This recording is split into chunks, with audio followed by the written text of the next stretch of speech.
She scrubbed his mistress's bathroom on her hands and knees while he stood in the doorway and said nothing.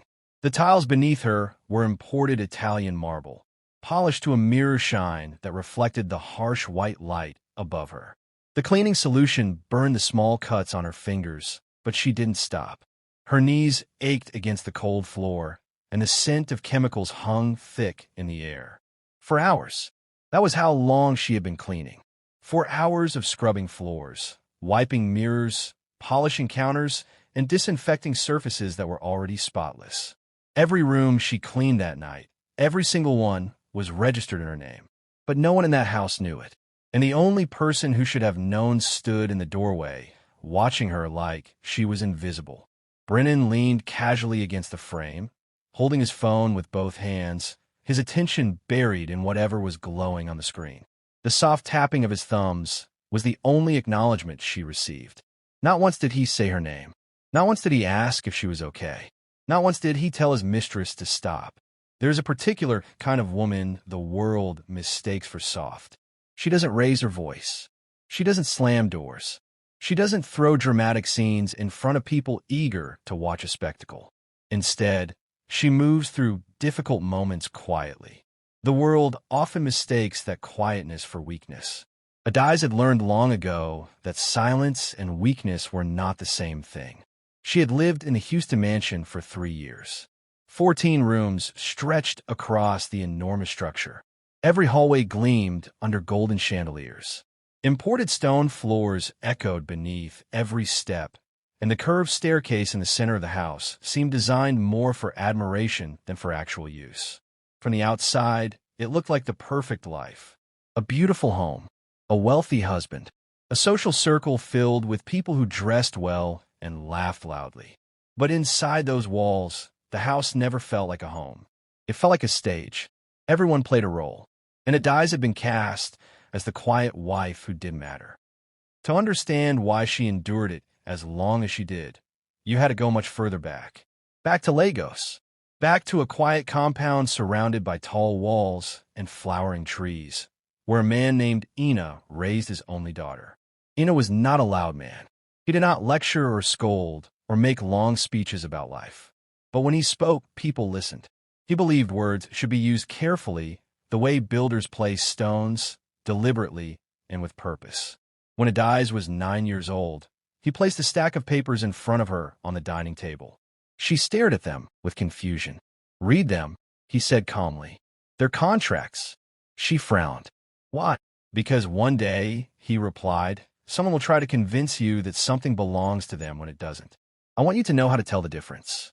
While other children were learning multiplication tables, Adise was learning how to read legal documents. She learned how signatures worked, how clauses protected people, how ownership was written in quiet lines that most people never bother to read.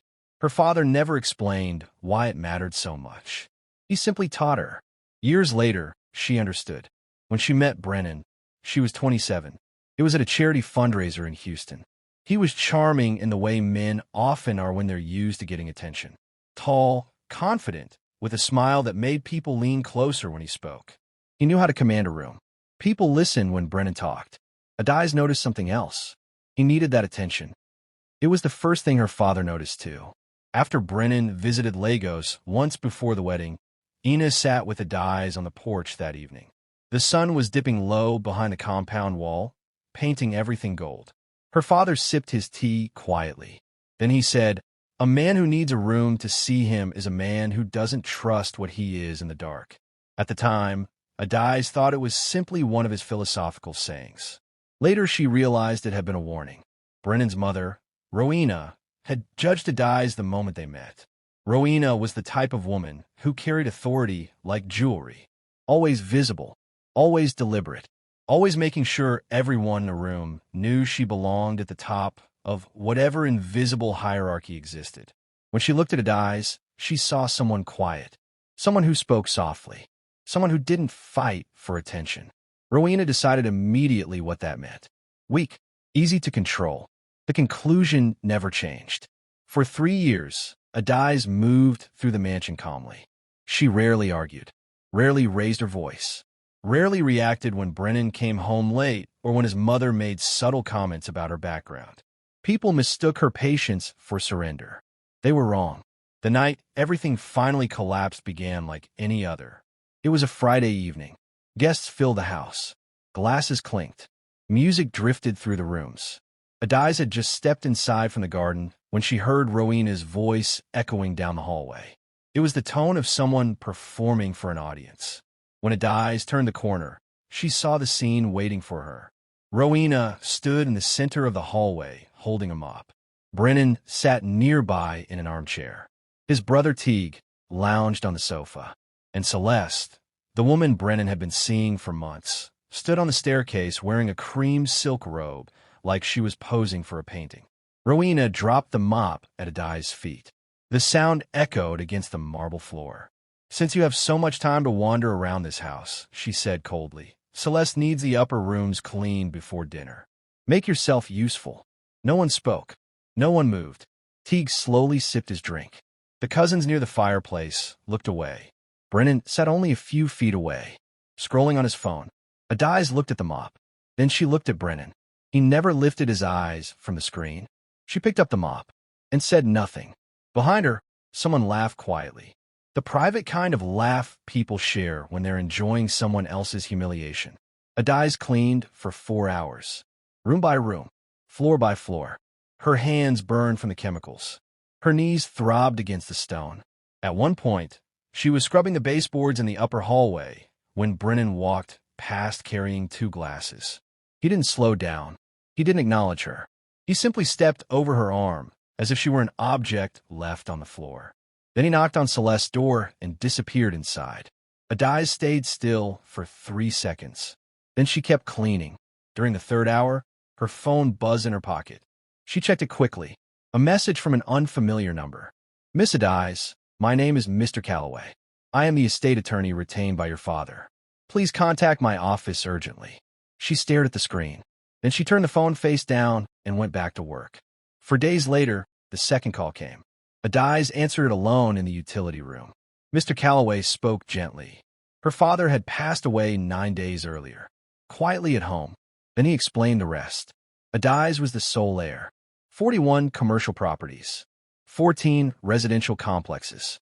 In the Houston mansion she lived in had been transferred into her name the week after her wedding. Her father had done it quietly, without telling anyone. Total estate value, $31 billion. Adise sat on the floor, holding the gold pendant around her neck. Her father's voice echoed in her mind. The woman who knows what she holds never needs to show it to the room. When she finally spoke, her voice was calm. "Give me 2 weeks." 2 weeks later, Brennan hosted a dinner party. A celebration. A new beginning. Celeste organized the event like the house already belonged to her. Guests filled every room. Champagne flowed. Then the front door opened. Adise walked in wearing a deep Bordeaux dress. Her hair pulled back simply, the gold pendant resting against her collarbone. 30 seconds later, a silver-haired man entered behind her carrying a leather folder. "Mr. Calloway." Celeste approached first. "You weren't invited," she said. Adise looked at her calmly. "I don't need an invitation to my own home." Mr. Calloway placed the documents on the table. Stamped. Notarized. Official. The Houston mansion belonged solely to Adise, and the estate worth $31 billion had been transferred into her possession 11 days earlier. The room fell silent. Rowena froze. Teague stared at the floor. Celeste looked at Brennan. Brennan looked at Adise like he was seeing her for the first time. Adise met his eyes. "You handed me a mop in my own house," she said quietly. "I used it." Then she pointed toward the door. "Now I'm asking you to leave." 3 weeks later, Brennan was gone. 6 months later, Adise sat on the veranda of her father's house in Lagos, watching the morning sun rise over the compound walls. The pendant rested in a wooden box beside her. For the first time in 16 years, she wasn't wearing it. She didn't need the reminder anymore. Her father had built something for her long before she understood why, and the ground beneath her feet had always been hers. All along,